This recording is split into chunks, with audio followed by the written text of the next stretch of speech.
Well, that love-hate relationship between fuel prices and drivers continues. But as the mercury rises and with it expectations of increased consumption and prices, a new challenge arises as members of the Petroleum Dealers Association again threaten a fuel shutdown. Lloyd Allen joins us live in studio with the latest. Lloyd? Well, Makusha, this situation can easily be described as a volcano readying to explode. As tensions rise within the Bahamas Petroleum Dealers Association, after close to 30 months of pressing the government for fuel margin increase, speculation now looms of a possible fuel shutdown here in the capital. That is something that some dealers are lobbying and agitating for. Association Vice President Vasco Bastian shared with our news team today a protest at the pump, though extreme, is what most operators believe will get the attention of the government. If they force my hand in that regard, as a member of the association, I might have to oblige with them, but I am not a proponent or supporter of shutting down gas stations. I think it's not a good thing to do. I think it's not in good faith for dealers as well as for the country as a whole. And I'm pro-country after trying to negotiate with the government for the last 30 months, which is basically 2 years and 6 months. And they feel that the government is stalling, that the government is not being receptive to their demands of a margin increase, which is just 25 cents.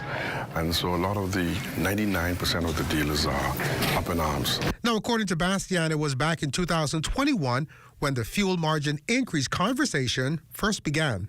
Nearly 3 years ago, when gas was at $7.39 within the country, we met with the government and we asked them and we showed them black and white the breakdown that the government gets, that dealers get, that retailers get, that the wholesalers get, all of that, inclusive VAT charges inside the actual price at the pump. And the government was very receptive.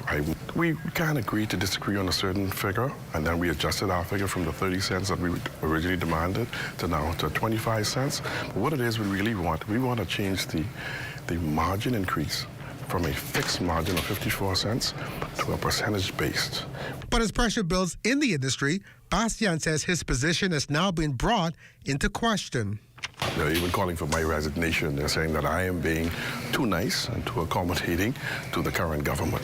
Something that I said that I said I'm just being professional and being decent about the whole issue as the spokesperson for the industry. This is all volunteer. I don't get paid for this.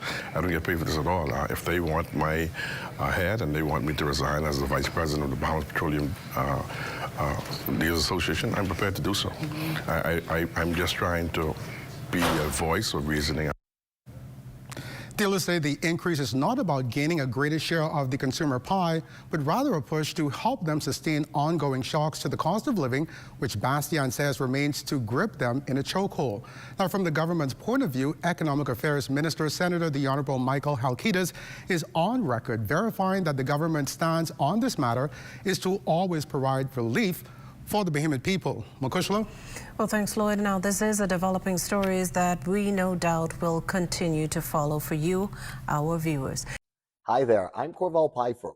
Thank you for watching our YouTube page. Be sure to like, comment, and subscribe for all things Z&S.